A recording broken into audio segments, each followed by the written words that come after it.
Welcome back, guys. I have an awesome, electrifying episode for you guys where we dive deep into the realms of nostalgia, pop culture, and all things geeky. I'm your host, Kibla, and today I have a special treat for you guys.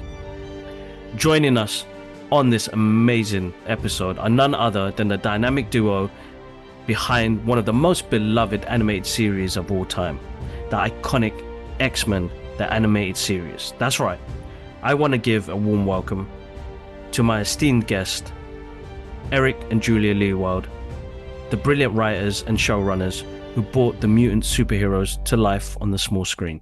Enjoy the show, guys. Welcome back, guys. It's Kibler from the Brothers Geek Out podcast, and I have got an absolute special episode for you guys. I want to say a massive thank you to Eric and Julia Lewald, who have joined us today, who are showrunners and writers for X-Men, the animated series. Thank you so much for coming on, guys.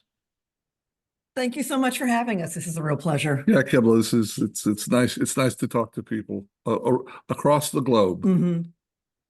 I know you guys have been putting the time in, so it's been an absolute busy couple of months for you, I guess. Oh yeah, with 97, who knew? I mean, think about this. We started working on the old X-Men back 32 years ago. January 1990. February 1992. And we finished what the time was. Okay, it was a job. It was the best job we ever had. But we finished the job. It's 97. We're off to other shows. And now, a couple decades later, we get the phone call say, "Oh, we're gonna do a continuation of your show, and we want you." Involved in a very small way. We must not take too much credit. No. About 130 somethings did this new show, and they were nice enough to involve us and use us, as they said, as their first audience. They did all the work, and we reviewed it. What a wonderful setup. That must have been an amazing thing, because I always think of, like, we live in great times right now where 32 years later, we get this to happen again in a continued story. And you played a major part then. I still think you guys still play a major part on pushing this show and the love that you guys have for this. Did you kind of reconcile the impact it would have after 97, after leaving the show, to the point it is now? We couldn't have imagined. No, really.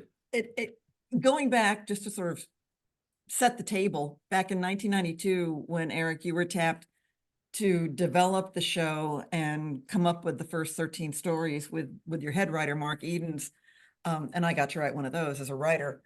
All of us were told you have 13 episodes. That's it. Comic book fans know who the X-Men are, but the rest of the planet don't know who the X-Men are. And they probably won't care. And Marvel stuff doesn't work in TV and movies. So just plan on being out of here after 13, because nobody has any faith. The only reason we're doing this is because this crazy lady, Margaret Lesh, who just became the head of Fox Kids, really wants to do it and believes in it, but the rest of us don't. And so just, give it your best shot. And after 13 episodes, the entire creative cast crew was let go. We were working on another show when it came out 4 months later, because it took so long to draw animation back then. 4 months later, it comes out in January 93, and it's a huge #1 hit. And everyone gets the phone call, "Can you come back? Can you come back?" And about 2/3 of us could, but we lost a chunk of our good people. There was the expectations from the folks above everyone working on X-Men were so low that no one had, a run of the series clause in their contract. We were all like, go. And when it's like, oh, let's do season 2, no one had a clause saying they had to come back for season 2. Yeah, and to put it in perspective, over the years, we started in the mid 80s. I started mid 80s. She started late 80s. She's 3 years younger. And from then till now, we worked on over 50 different shows, starting at with her at TV animation at Disney with Chippendale. And we couldn't imagine any of the others coming back 25 years later. They were what they were, and they did fine. But we just, X-Men was the one that the magic happened for us, and the others were satisfying in various Very. ways. But this one, everything worked, and you have no control over that. You have no forewarning before you get started on a show, whether it's going to be that special or it's going to be forgettable.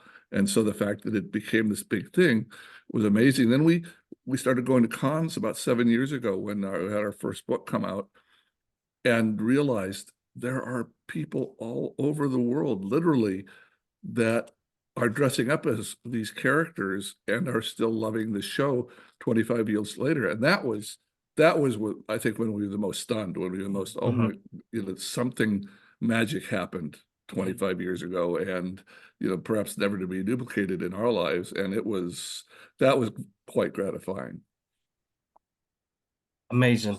That's absolutely amazing, because yeah, it leaves this after effect of, as you said, with the fans and going to the cons. That's when you actually get to see what it means to us, and growing up with it. I mean, I was 12 at the time, 42 now.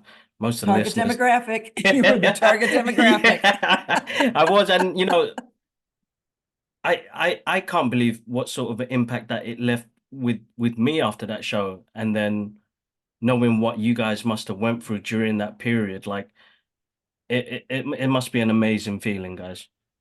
And when you were tapped to come back for season 2 of the show, again, just to sort of Mhm. remind folks, so the first 13 episodes, that ends with what we kind of consider the 3-parter, Days of Future Past Part 1 and 2, and then the final, the last episode, 13. You and Marquine had crafted that as, okay, if the series never runs again, these are our 13 X-Men episodes.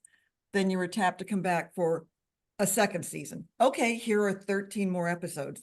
And it wasn't until after that, it wasn't until season 3 on that it's like, oh, okay, we're on for more than 13 episodes. We're gonna do 65 at least. So Yeah. that was a gift. We had 2 tiny children at the time, and a house payments, and the fact that most of us work freelance, just script to script or show to show. The fact that we were in effect given another 2.5 years of work committed, that was number one in our minds. It wasn't just that, oh boy, we get to do more X-Men episodes. It was, oh, we can pay the bills, for 3 years. And then funnily enough, episode 65, you crafted this big 4-parter to wrap the series up. Beyond Good and Evil. And we're supposed to loot. And the theory was, as we wrote the story, we wrote the whole script out, our boss, Sidney Iwander, who's this crazed, like 9-year-old boy inside of a middle-aged man,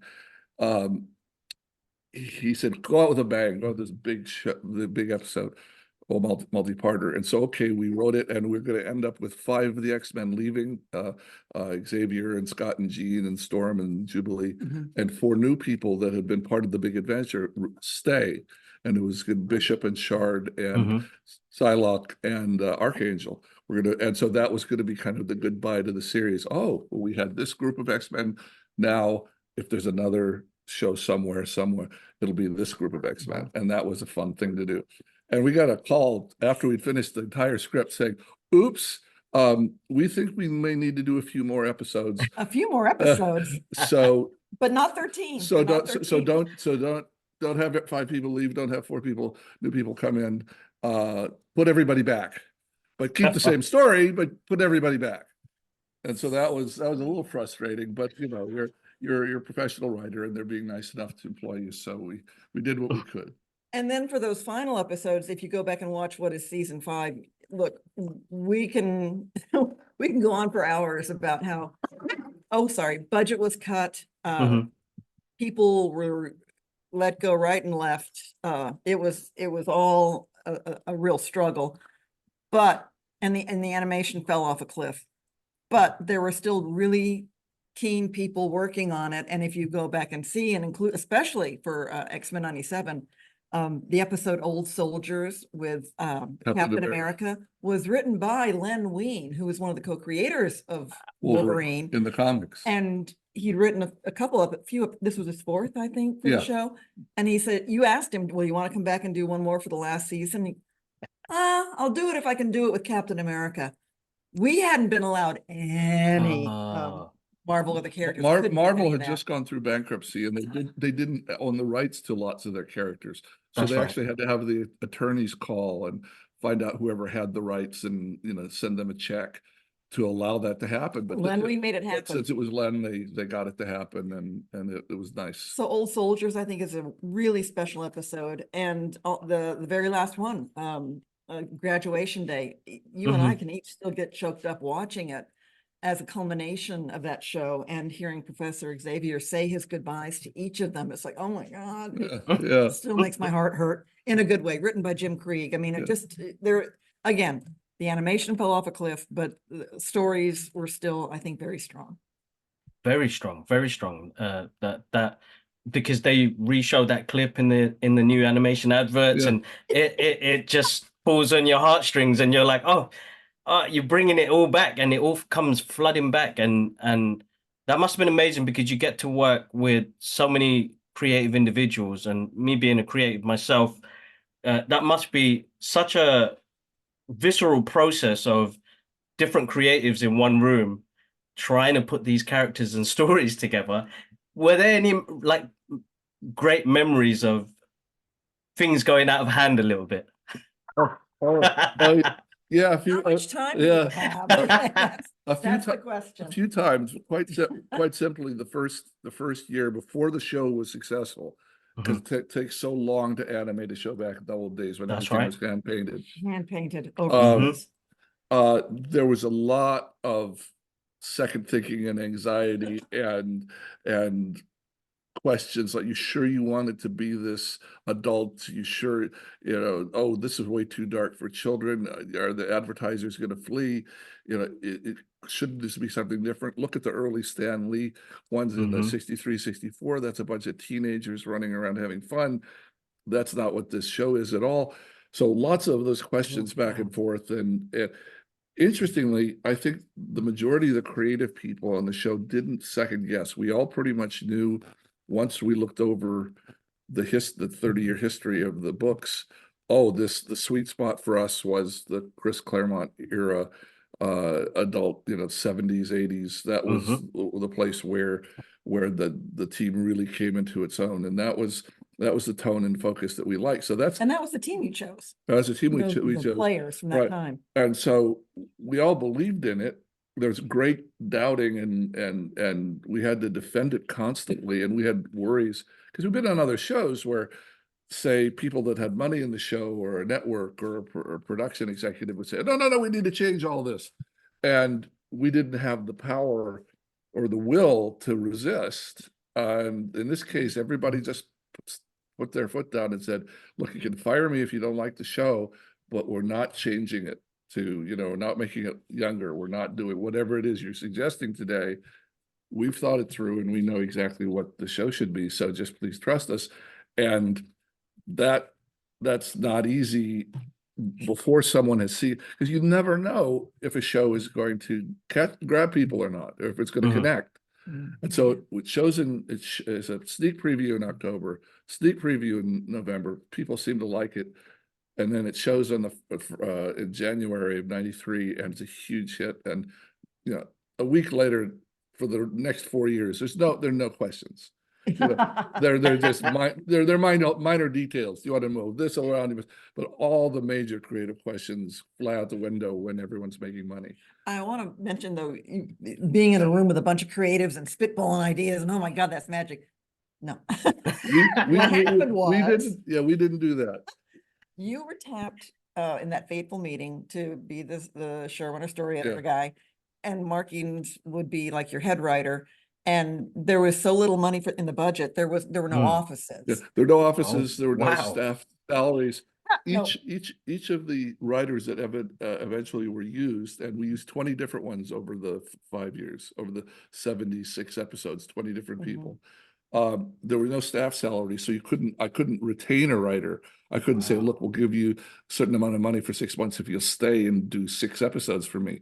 It was here's a commitment to do 1 episode. Mhm. And a writer would do, say, like Julia would say, my friend Michael, he would come in, he would do that episode, working back and forth with me. No writer's room, no contributions from 15 other people. The contributions came in where the writer and I would agree on what a premise was, and we would then pitch that to Marvel, the Fox Network, to the art people like Larry Houston, and production people at Graz Entertainment. It'd be 5 or 6 folks that would get that maybe 1-page premise. And if everybody was kind of agreed on that, they could all give notes on that. If they agreed, okay, we're going forward with this, they'd all weigh in on that. And I would organize, okay, well, we've got 11 different suggestions here. 6 of them are contradictory. This we could kind of do this one, but we couldn't go quite that far. So I would then have to contact all of the people giving notes and say, well, we were able to do half of the ones you suggested. But we can't do this one for this reason. So I was doing a lot of faxing. We didn't have internet. It was before the internet. Yes. There's no email. But so I would then coordinate everyone's interest, hand that back, polish it up with all that in it, hand it back to the writer and say, okay, now write a 10-page outline of this.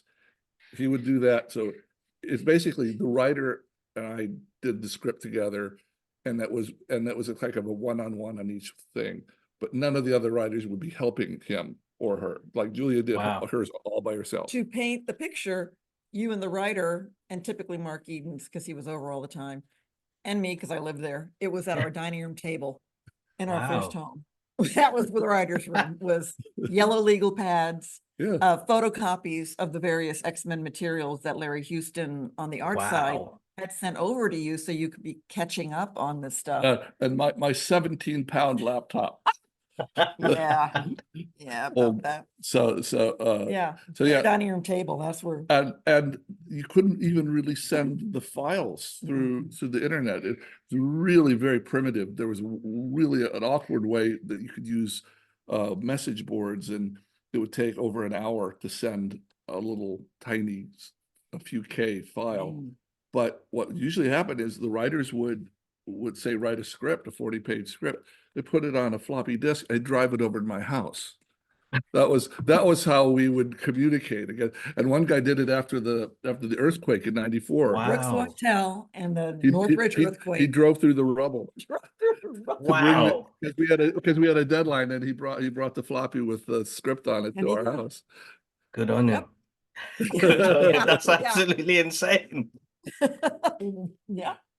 You don't think about the hard work that you guys went through and what a production like this has to go through. But back then in the 90s, that's like, the listeners right here are getting gold at the moment, because it is hard work, guys. Like, trust me, putting shows together is not an easy thing. So like to that certain level that somebody's driving through rubble to get that floppy disk there, that's a mission impossible there. Yeah. And Marvel's own offices were based in New York at the time. And I say that because the production side of it was in Los Angeles. And if you needed to communicate, or if Marvel, the comic book folks, wanted to communicate with you, it was all faxes. There was a 3-hour time difference. Their offices closed Friday afternoons. They didn't open again till Monday mornings. And cell phones were not ubiquitous. Most people didn't have cell phones. So it just was a case of, oh, gee, we'll have to wait till Monday to find out if we can do this or not. But they were nice people. They were very small at the time. Marvel was. It's hard to imagine, and they were so frantically busy just trying to keep their head up above water financially. That's right. And produce their comic books with the small staff they had, that for probably the only time in history, they were pretty much hands off with us. It was Fox's show, and as long as we stayed pretty true to the characters and the world, they were just saying, fine, you're giving us a fee for being able to do this. We'll read your scripts, and if something jumps out, we'll give you a red flag notice, but go with God. Just do your show, and we hope we like it. And they ended up of course, loving it, and we loved working with them because they were very supportive. But it was the opposite of what it would be today, where The opposite of what it is today. yeah, with a Marvel show where they would be anxious about every detail and That's right. micromanaging every moment of every production they're doing because they have a greater they have all these other interests. Mhm. We were pretty much left alone in the garage to build our show. It's amazing. Because you think about the larger scale it is now when it comes to even writing a comic book, to how many decision makers are in there, and to what you got. You kind of had a bit of creative freedom, which is unheard of now because I could draw a comic book and it's my decision. I'll go through it. I'll write the story, and then it's up to me. But if I had a larger entity looking after it, that changes the whole concept of what creating freedom was. So you guys got to have that a little bit, which is quite nice to hear. Yeah, yeah. And at the same time, we have a certain little bit of envy for our folks, the young people that are doing the new show that have 5 times the budget and 5 times the time, and had to have these spectacular tools at their disposal. We couldn't dream, we hadn't dreamt of them. They couldn't exist back And then. so we are continually amazed with how beautiful they make the new show look and how flawless. I mean, we have jokes that we'd work for 7 months on a show, a month and a half on the script, a month and a half on the storyboard, 4 months on the animation, and it would be recorded, and we'd get it together, and it would get delivered to us maybe 10 days before it was going to show on the air, though from Korea. So if there were 37 errors in it, there might be time to fix 20 of them. Maybe. And then boom, it would go on the air. And if there was something they didn't have time to fix, they'd trim it out, or they'd hope you didn't notice. And that was the level of quality control and depth of perfectionism that we had at our disposal at the time. But we need to call out, again, the president of Fox Kids, Margaret Lesh, was the woman who, when she became president of Fox Kids, she'd come over from Marvel Productions and she said, we're making an X-Men show. So that was on her to carry this forward. And with Will Mineo and Larry Houston, who were huge X-Men fans of the books, we can tell, comic books don't tell a story in a book. Comic books can, build on a story. So the idea of continuing some of the stories was very daring back then. Very much Will's idea, and we writers loved it. Oh my God. But he just thought, look, if you want this to feel like a comic book, let us connect the stories. And Margaret said yes at great expense. Great expense. Because, as we discovered, episode 3 comes back and it's not viewable. It's just, you can't watch it. The problems are so bad, we can't show it for a month. It's going to take that long to fix it. It means you have to show repeats 3 or 4 It means weeks. you can't show episode 4, which is ready. Yeah. You can't swap them. And that's a major reason they never allowed animation to be connected, because they just said, we don't know what we're going to get and we can't delay. And well, she did, and she delayed, and that's the reason we ended up premiering in January rather than September as we had originally planned. Because episode 3 came back and they couldn't use it. So she came up with what I thought it was a genius idea, was to the first 2 parters, Night of the Sentinels part 1 and 2. It was her idea, okay, to all her affiliates, look, I won't have this new show for you.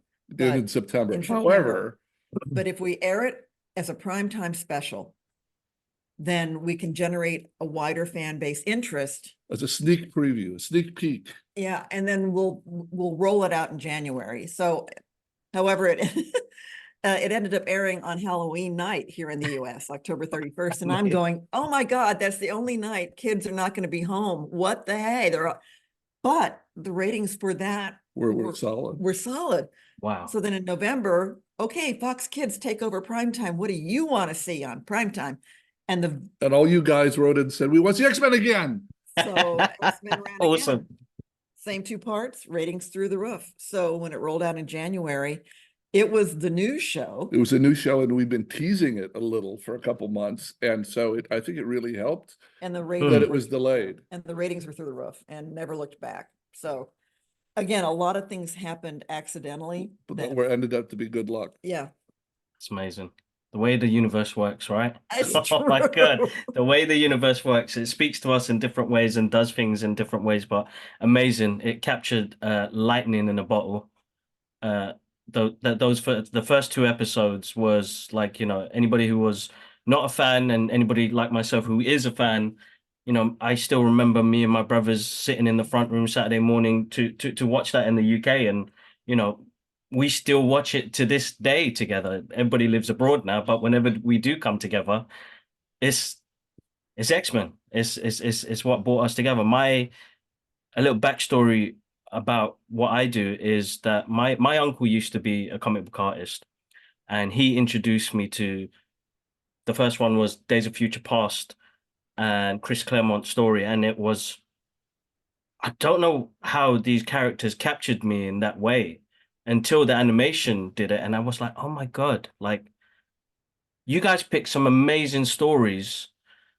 You're talking about the Phoenix Saga, the Dark Phoenix Saga, and like how did you get to the point where you're saying, I'm gonna pick these stories out and turn these into animation?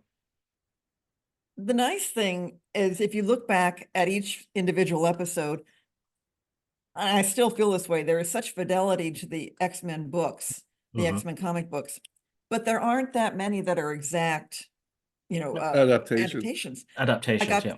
I got to work on, I wrote Days of Future Past Part 1 for the first 13. And it's one of those, again, me being, I say the arrogance of ignorance. It's like, oh, okay, this is one of Marvel's crown jewels. Okay, but you can't use Kitty Pryde. Hmm. Okay, all right. And someone physically has to go back in time. Okay, Well, all right. that was my decision. Right, no, but it was necessary. Yeah, Mm. yeah. I would say thought to make the show work better as a show.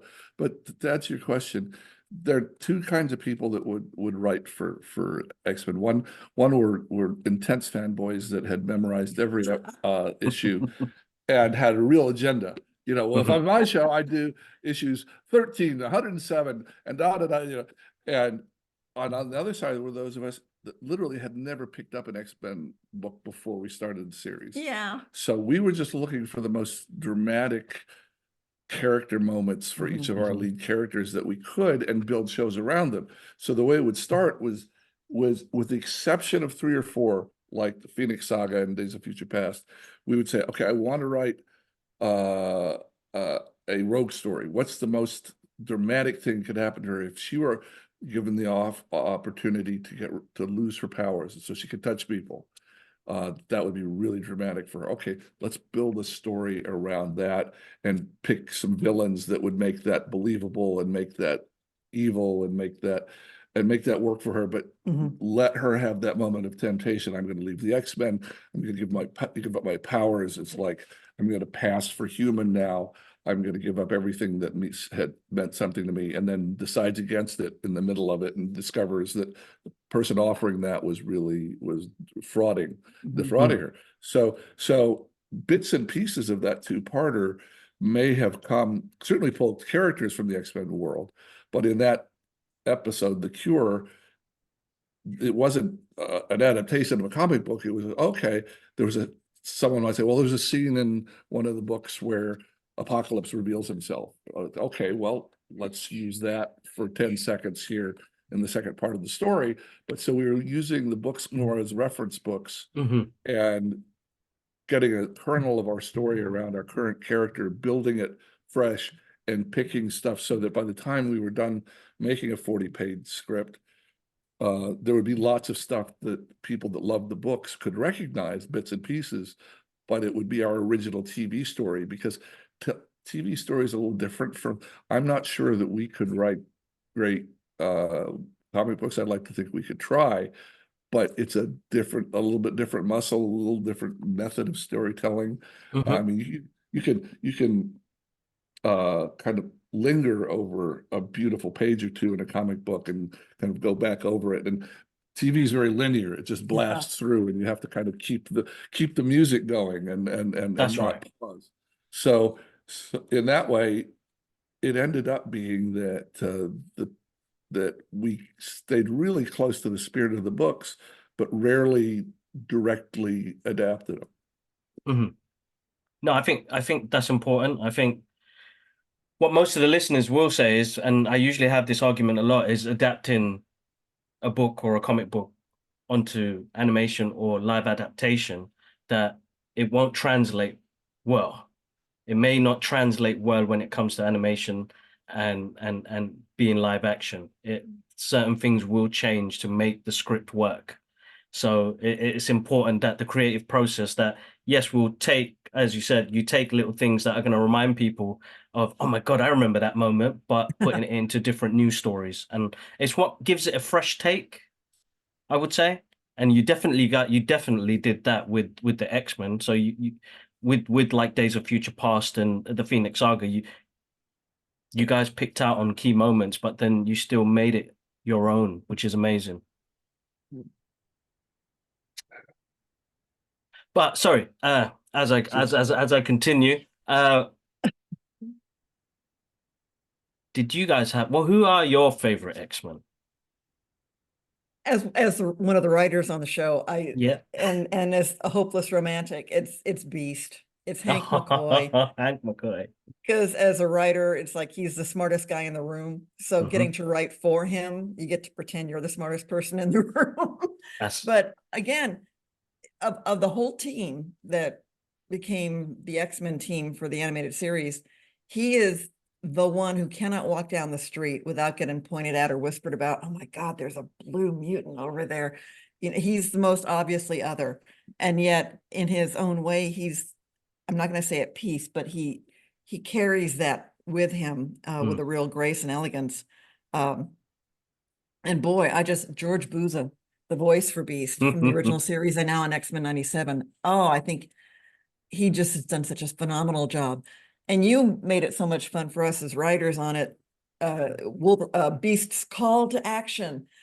It wasn't like into the breach, every time something happened, it was some obscure poetic reference. Yeah. And that was just a random thought when we were doing the pilot script and they were breaking into this place and Beast needed to say something, and all of us had worked on simpler action cartoons before, and a lot of them would have calls to action like Cowabunga. And I said, Yes. well, Beast wouldn't say something that juvenile. He'd have a much deeper, obscure thought in mind. And so and I love him being able to be kind of bemused in the middle of tense situations. That just seemed to be something that he did. It's almost Spock-like Yes. in his abilities. right. And so we wrote that, and we looked through some dusty old, thesauruses. Bartlett's Book of Yeah. Quotations. So it's not like the writing staff was that erudite, but we knew all these great quotes that would fit. We'd think, oh, his feet are having to go over something, some live wires here. Is there a funny quote from 300 years ago about feet? And there was. So that was the attitude that we'd give Beast things that only Beast would have read. Oh, And so cool. the thought was in my head and it just flew out. But the idea of and we didn't have the internet, so literally it was. Yeah, so we couldn't Wow, Google. that's right. Yep. We couldn't Google feet in action. We had to bring out the books. Mhm. Yes. Well, another thing about the characters, everyone got together, Marvel and Fox and Saban, everybody, and said, okay, who are going to be the main characters? Right. Because everyone had a little bit of an interest, and everyone decided, well, it's got to be Jean and Scott because they're core. Wolverine's the most popular character in the planet. Okay, he's got to be in it.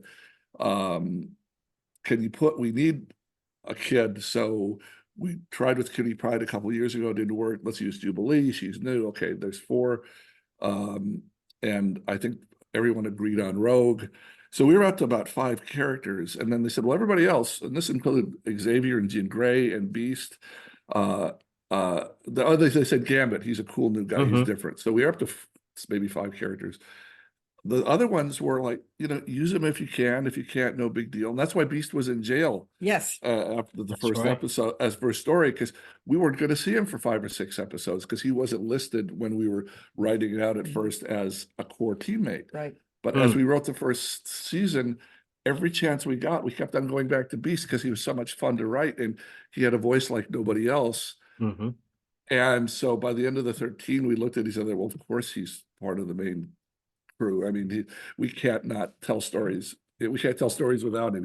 He's too important. And the same with Xavier, and the same with Jean. They each were needed as the stories evolved in ways that we looked back and said, oh, they were core people from the get-go. But we hadn't decided that on day one. They worked their way into the stories. That's amazing. That's amazing. Great character. Beast is absolutely awesome, and he does bring this certain elegance to the team, which is it's really nice. He does still play a big part, and even in the comic books, he plays still such a crucial part of the X-Men team. With the characters that you guys brought together on here, you guys introduced somebody new to the team, which Morph. How did that come about? All right, before you even get started on this, let me jump in and say, Fox president Margaret Loesch was willing to, she was going to make the show happen, and she wanted Cool. it to be intelligent and take chances and deal with emotions, deal with honest emotions. And bend and break rules for kids programming that nobody else had done before. And her right-hand guy, Eric's mentioned him, Sidney Iwaner, was the guy. Back then, we didn't have nifty lightweight earbud phones. I had to get you a set like this for your phone, so you could, because he would be on the phone with you for 6 hours. Notes. Wow. But then a person who deserves as much credit is the woman who was in charge of broadcast standards and practices at Fox Kids. She was a censor, and her name was Avery Coburn. And whatever she said was law. Absolute law. If the X-Men could never raise their voice to each other, that would be the rule for 79 episodes. End of discussion. If they could never say the word kill, if they could never hit a bad guy, they could never hit a bad guy. It's just, she was in charge. But luckily, she had a more adult taste and she liked the books. Wow. She respected the books. So we were 3/4 of the way there. And this all comes about because Julia was, the first day Mark and I are at our dining room table trying to lay out 13 episodes. And Mark and I looked at each other, and one of us said to the other one, well, in the first story, we got to kill somebody. We've got to show that there are consequences to being an X-Men, that it's not pretend fighting. It's not fun violence. It's horrifying, grief-filled violence that happens to these people if they're not careful and they don't back each other up and they're not there for each other. So we looked around and said, we asked Larry Houston, who knew the comic books better. Okay, who in 30 years of comics has sacrificed himself for the good of the X-Men, has died helping the X-Men? And he gave me a list of 4 or 5. On the top was Thunderbird, was a Native American character. That's right. So when we wrote the pilot, it was Thunderbird. It wasn't Morph. It was Thunderbird, and there's some fun things about that as well. But so we wrote that up. We handed it in. Everybody looked at it, and some executive somewhere looked and said, "Wait a minute, we need to be a little sensitive here. You guys have one Native American character that you're going to have that Marvel has for this group, and you're going to kill him in the first story. Great. I mean, how does that look?" They said, "Okay, fine. We're doing this as a heroic sacrifice. We've got 3 or 4 others to pick from." So we looked, and they said, and Changeling, a character named Changeling was there, who sacrificed himself to save Professor X, in 1980. And so we used him, and that's the design of Morph is precisely the book's design of Changeling. And we wrote him as Changeling. He was in the dialogue. And then we got a note from the lawyers saying, wait a minute, DC has a character named Changeling. So this is going to get us a lawsuit. And we said, but Marvel has one too, and theirs was first. It doesn't matter. We're not going to complicate our lives. Pick another character. Change his name. You can keep the image. They own the image, but so keep Changeling. So I just changed his name to Morph. And so that's it. That's how Morph came about. To be killed and to stay killed. And then Julia will tell you what happened But Avery Coburn understood. And she got it. She understood what you were doing. It took a week or two of faxes back Mhm. and forth, her saying, look, I'm not sure I should let you do this. I said, well, we're not going to be gratuitous. She said, fine, well, I've got to have rules. It has to be off screen. Okay, No blood, no no blood, violence. no screaming, no, so she had a long list of rules about how it had to happen, but in the end, she said, yes, you can have a heroic sacrifice in the first story. So that was so cool, and we felt so vindicated. And the show went well, and I swear 90% of the fans that meet us say, well, I was watching and then Morph died and I couldn't believe this new show. And so that's the one thing they have in common. Anywhere on the planet, Yeah. they saw, and there's this shiver when Morph, Mm. and that's what we're trying to do. And it meant, because he meant so much to everybody, we set him up meaning something to everybody in the team. Mhm. And when he died, they all grieved. So then you get the phone call. Then the first show season's a hit, and we got a call saying we want you to do another season. And Sydney, the Fox executives on the line, said, "But I've got some bad news for you." And I said, "What's that?" I said, "Well, we did a focus group Never do a focus group. with a room full of 9-year-olds, and they all they watched a few episodes, and they said, well, who's your favorite character of all the X-Men? And by a landslide, it was Morph. Wow. So he said, look, I know you went to all that trouble. You spent a month getting the permission to kill Morph. Can you please, it was off screen, can you please bring him back? They do it in the comics all the time. And we said, oh. Sorry about that. So we said, okay. And that's why he came back. And begrudgingly, but then we thought, okay, well, cool. If we have to bring him back and ruin all this that we worked so hard for, let's do something. Let's have some, not fun, but let's have some character stuff with him. Let's make him PTSD. Let's make him resentful and attack his old friends, and they won't be ready for it. And he's perfectly set up to insinuate himself in the whole team and just blow it up emotionally. And so that gave us 3 or 4 episodes of some really good Morph scenes that we would never have had. Definitely. I mean, it's interesting that you brought the PTSD into an animation like this. You guys introduced quite a lot of hard-hitting adult stuff into here as a child to make you think, oh my God, he did go through so much. He suffered so much, and what Sinister put him through. And it's like, as a kid, yes, it was hard-hitting, and we did want him back after that first episode. So to get him back in season 2 was like a delight, but then realizing the pain he had gone through. You guys did the writing was intense, guys, like insanely touching moments, hard moments, and you brought a depth, you brought depth to these characters that many of us already love, but to see it visually, it changes your concept sometimes on this character. But you did that with Morph with the PTSD was absolutely brilliant. That was hard hitting stuff.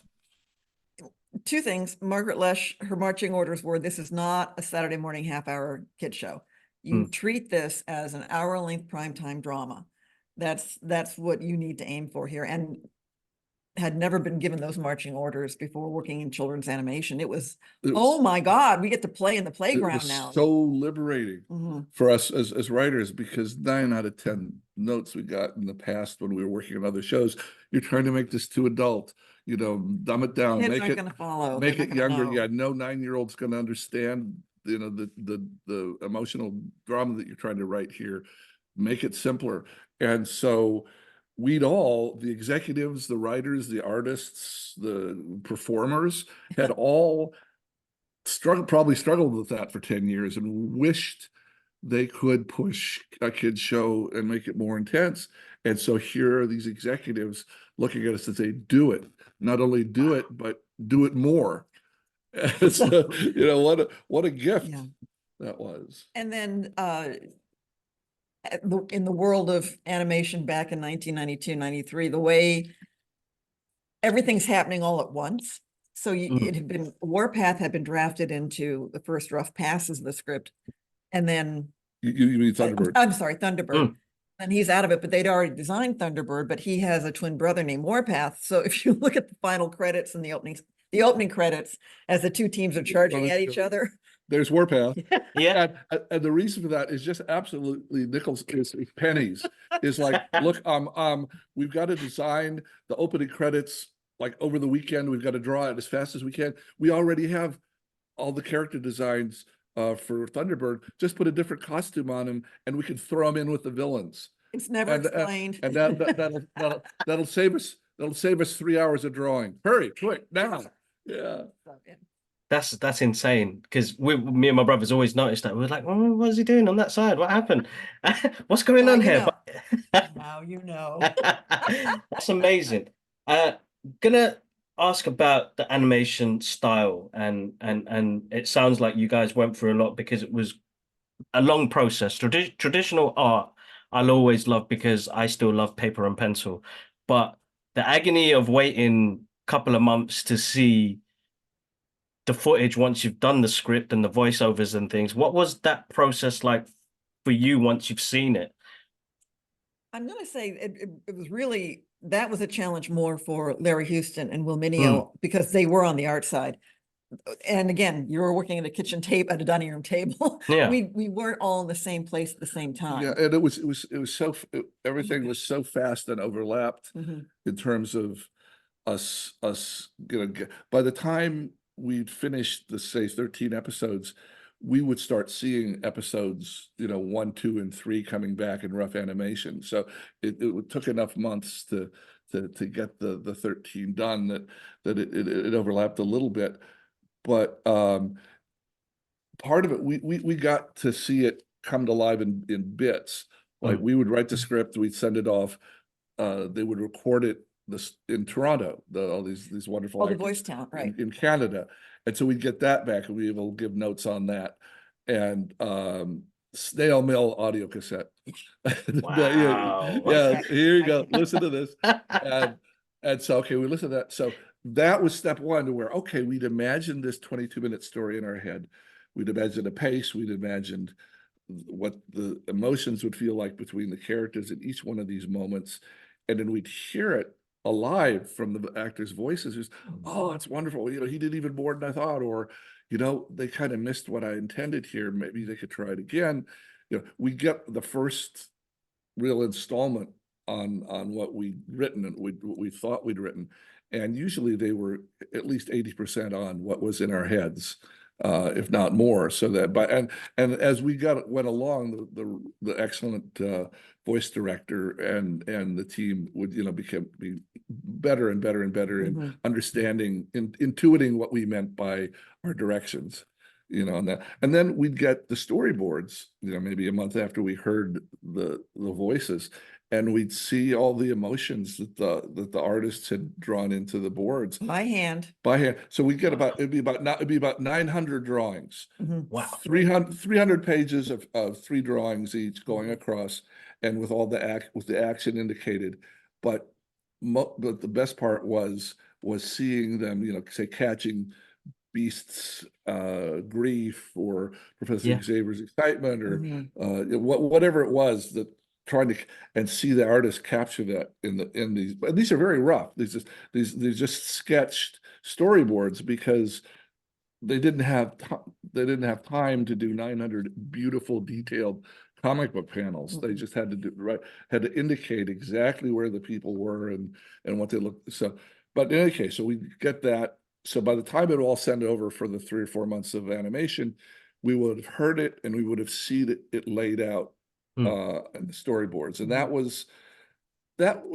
we pretty much knew if that we were on the right page. At least we didn't know if something was going to be magical, perhaps, but we knew that we hadn't screwed up a scene or we hadn't left something hanging, or we just knew structurally, okay, everything's in place. Now let's hope that when we put it together, it'll move the way we imagine it's going to move. Now, the biggest problem I think that occurred over the run of the show, and thank God the internet didn't exist, because people would have gone online and lost their minds. But I'm thinking of No Mutant is an Island, that episode. There's an episode that an episode about Scott being so grief-stricken at the loss of Jean over the course of Yeah, right after Phoenix. Phoenix Yes. Saga. They think she's dead. She's The dead. next episode is supposed to be No Mutant is an Island. No Mutant is an Island. They're having a Memorial. memorial for her and remembering her, Out on the lawn. and he's so heartbroken that he leaves the X-Men, and he's gone. He goes back to his orphanage, and he comes, and then realizes by the end of the episode, well, I guess he needs to stay in X-Men. And the end of the episode, we have some sense that maybe she's still alive. So that is a transition episode to bringing Jean back. Well, that episode and another one, a Mojo one, I think, Yes. were produced so poorly because they were they needed so much production and so fast. They were going to secondary places to get it produced. Studios. Studios, Wow. either Okay. time or money or just quantity. That they got those 2 episodes back and they were terrible. And we told them, well, you have to redo, 80% of this. And the new studio said, no, we don't. And so there's a big fight for about 1.5 years. And Wow. finally they redid it. And so No 2 Mutant years. is an Island and another episode premiered 2 years late. And so if you were a kid and you were watching the Phoenix Saga, the next weekend, there's Jean. No explanation, no mourning, no, how she got back, how she didn't go into the sun, just boom. Okay. So luckily now, 30 years later, and we kept on calling, we tried to call or tell Fox, or look, you've got them in the wrong, it was the wrong order coming out of production. You've got them in the wrong order on the DVD set. Oh, and we put it in the first book, saying, look, here's the proper order. This one That's needs to come after that one. Did it make sense? We put it in the other book. And so even Disney Plus premiered and stuff was out of order. It was like, That's right. Yes, we noticed that as well. 3 things were out of order. So we wrote them. Isn't there somebody there that could just take the 1.5 hours and move, 3 of the episodes into the proper place? Finally, somebody did it, and so now they're in the right order, and it makes sense. But yeah, that was animation. But to give props, I don't know if we've mentioned her yet. Stephanie Graziano was the head president of Graz Entertainment, which was the production company that handled handled the artist side of things. And I literally had to fly back and forth a couple times to Korea to deal with these kinds of problems and bring them over God. here and walk them through it all. Wow. And again, no and fight internet. for it and say, look, no, you're not going to get your This check is for your not work. good. You're not going to get paid till, and oh no, it looks the same as the other stuff. No. You're coming to our offices and we're going to put one beside the other and we'll show you every single thing that you did wrong. 2 years. And 2 years of that back and forth fighting, and she got them to fix it. So Stephanie Graziano deserves all credit. Oh, brilliant.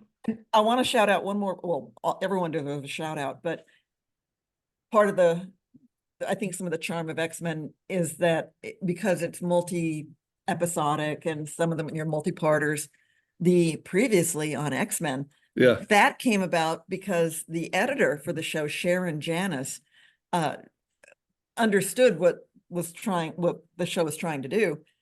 And she said, what if I, to her powers that be, what if I craft, let's look, a reminder, 30, 40 second thing. Something to tag at the beginning of the show. So, oh, this is, okay, now I know where I am.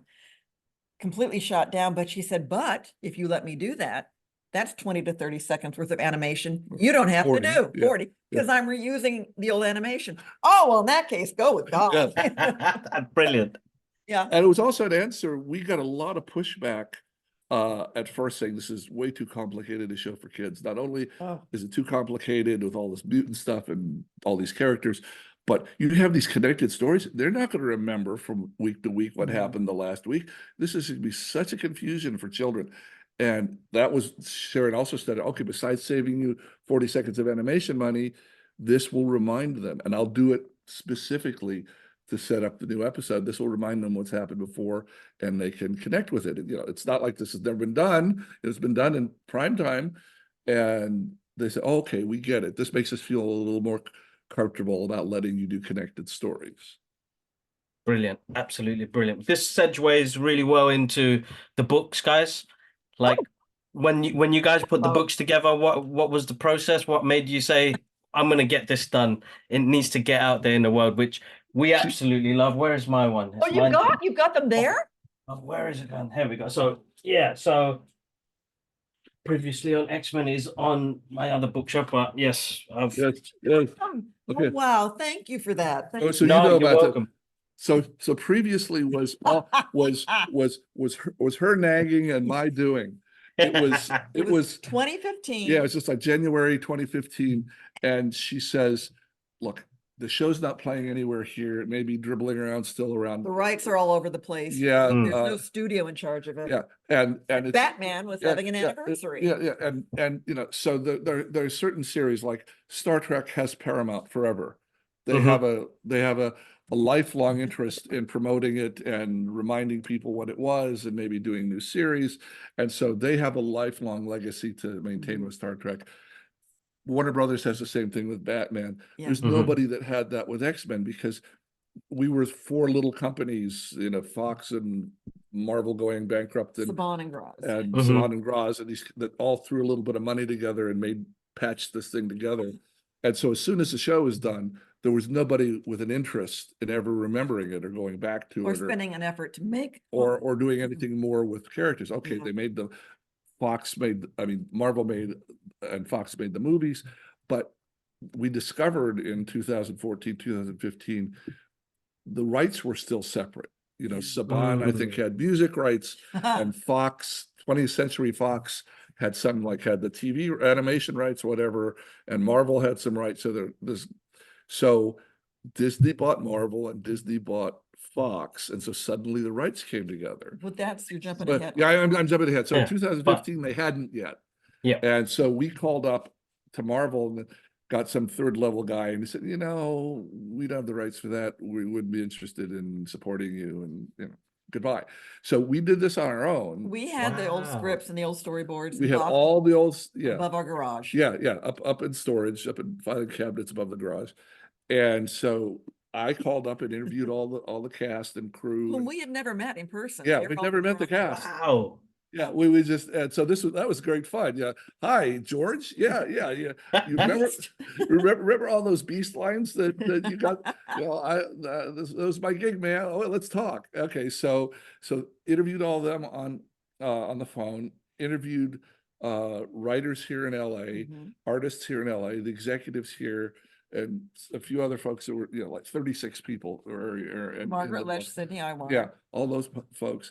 And I had sat down and kind of did the oral, you know, my personal history. Okay, here's what happened on day one, and then the first season had these struggles, and the second season had these struggles, and then laid out details about the story and put like one image from a storyboard on each. Yeah, okay, so Fair use legally. it's called, yeah, in US law, you could do that. I can't publish a storyboard and sell it, but it's like taking a paragraph out of a novel and saying, look at how Victor Hugo writes. And that's okay. You can do that as a reference point. So I was able to do that in this book.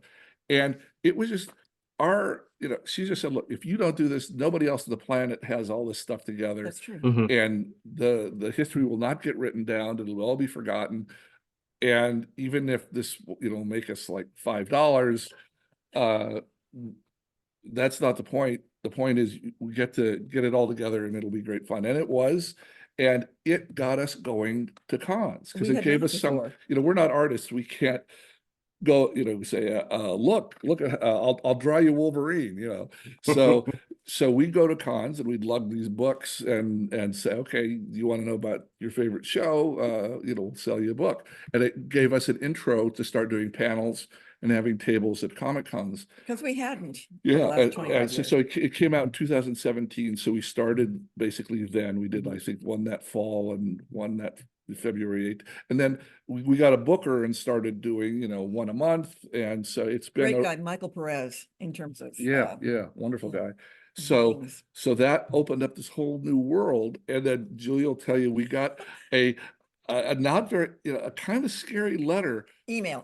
I'm sorry, yeah, email from Marvel. The vice president in charge of global licensing. Yeah. And I just see that in the email. And they're thinking, okay, they're going to slap our wrist over doing the book without their permission. Yeah. And it wasn't that. So I called the guy I said, oh, no, no, no. Everybody in office loves your book. It's just, we just found out we got the rights back. So this would have been 2018. Yeah, I think Wow. so. 2019, this would have been. We got the rights back and we want to do, you couldn't use any of all the beautiful artwork before. So we want to do a big, beautiful artwork book to complement the book you've done. So we did the second book with Marvel. Yeah. And That's amazing. that's why it looks so beautiful and it's 4 pounds and it's Oof. got, It's a And- beautiful piece. Oh, there It's you a go, right beautiful there. piece. Larry Houston and Rick Hoberg from the original series and did the original artwork on the front and back of the book. And since you got it, and thank you for that, we got to do some like Indiana Jones Amazing. diving with Larry Yeah, Houston and yeah. his 3 different storage sheds, yeah. because this stuff was not computerized. Because Wow. yeah, You- most of the stuff we had to dig through cardboard boxes to find most of the stuff in the Yeah. book. Some from an art gallery, but a lot of it in people's, in Mark people's. Lewis and Dan Yeah, Biesenmeyer. 2 of the artists were smart enough to have started to digitize their design work. And that was their own private collection stuff. Yeah, That wasn't anything that was And happening in the show. so Marvel itself didn't have, they had stuff like comic book covers Yeah. and stuff from merchandising, and so they have things like that. But the cells and the character designs, all that stuff were stuff we just had to find. Yeah. That Wow. It's gone. the writing of that was the easy part. The digging through, the finding stuff was the hard part. Yeah.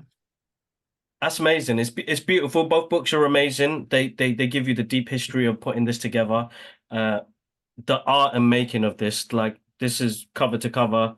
I still draw these characters to this day. So to see it all in this beautiful book, it was amazing. So guys, just to let you know, anybody who's listening or watching this, the links are in my description. If you're a fan, it's a must have. It is one of those must have. It looks amazing on like it's my child. I'm 11 years old every time I pick this up. Okay, let me show you a fun Easter egg of an Easter egg inside the book. Cool. If you open the book up to the cover pages, the black and gold, Yeah. right there. Very first page. And it's the opening title sequence that Larry Houston managed to draft over the course of roughly a weekend. And you go down to the last number To there. the bottom corner on the right, Beast, it goes from Beast and then it goes to Gambit's his card. his aces. If you look at the Ooh. aces, the pip for the ace of spades is upside down. We didn't catch that until we're putting this book together. Until after the book was Guys. produced. Right there. Yeah. And so we called Larry Houston and said, we hadn't noticed this before. Is this like an overseas error? And he goes, oh, it's gotta be. Yeah. Or did you do this on purpose? He says, no, that's a mistake. It was an error. And he looked through and he said, oh, geez, I did it. I screwed up. No, it's Now, brilliant. If you're really quick on X-Men 97, when you see Gambit in the opening title sequence, they've upside down the pip in honor and the new one. So that was a magic moment for me when they pointed I'm it out. gonna go for it. I'm gonna go for it. I'm gonna It's real definitely quick, but freeze frame. I'm gonna be pausing. My wife's gonna There be you like, go. "What are you doing? What are you doing?" Bless her. My wife, when she sees me watch this cartoon with the kids, she's like, "You're a big kid with them," and it's amazing that.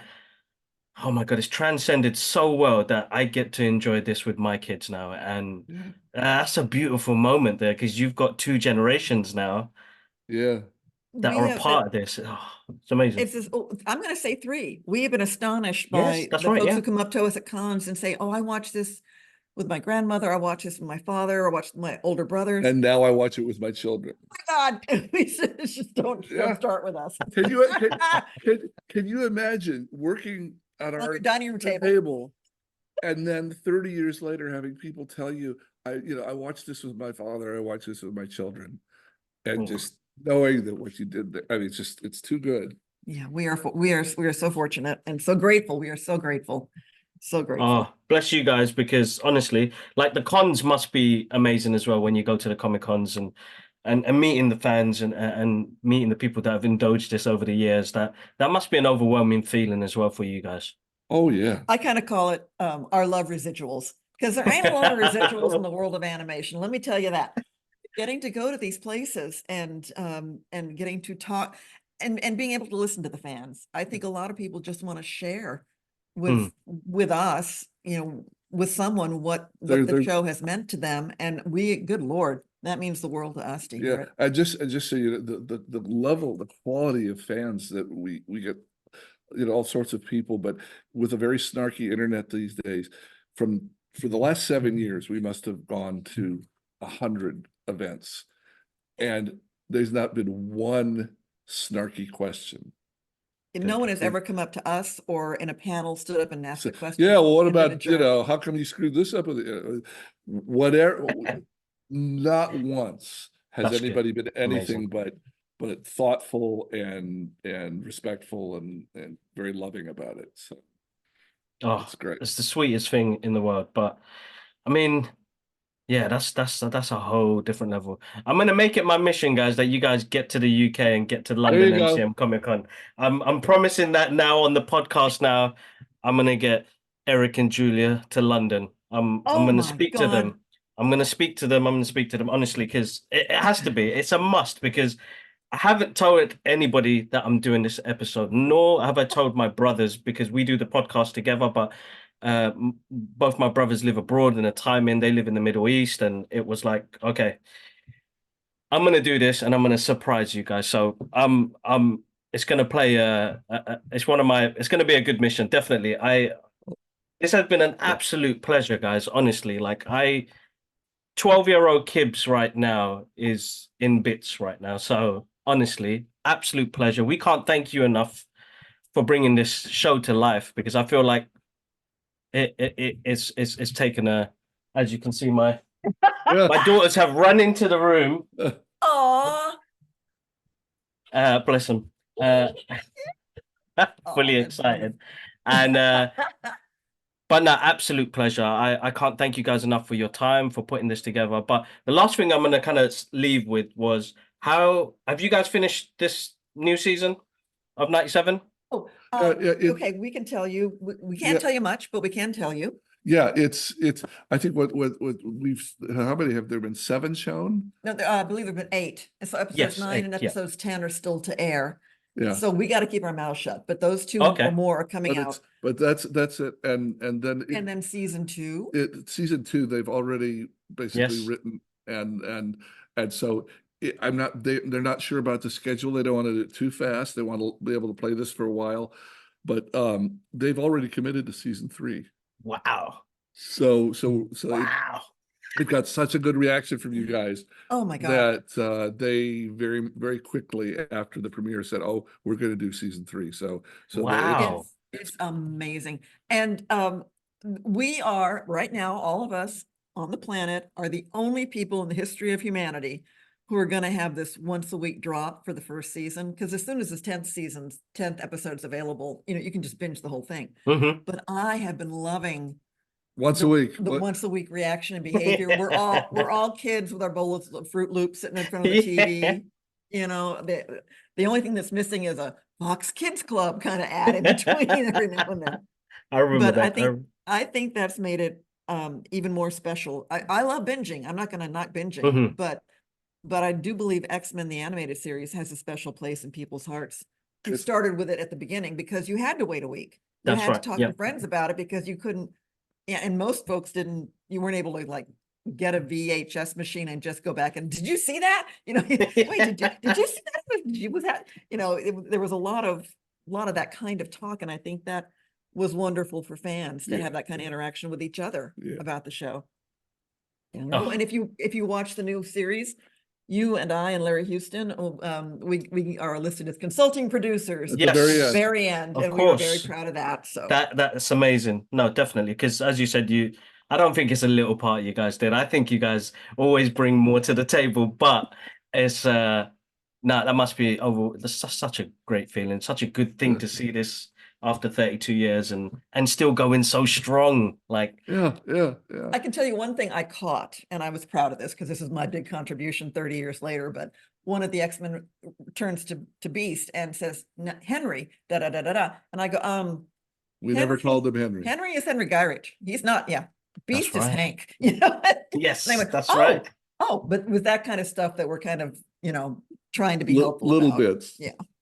No, it's absolutely amazing. Absolutely amazing. All right, guys. I know you guys have got busy schedules and it's well, not early morning, but Yes. just past 11 o'clock, right? Yes, Yeah. yes. Oh, massive thank you from us in the UK. Massive thank you from us at the Brothers Geek Out podcast. Thank you.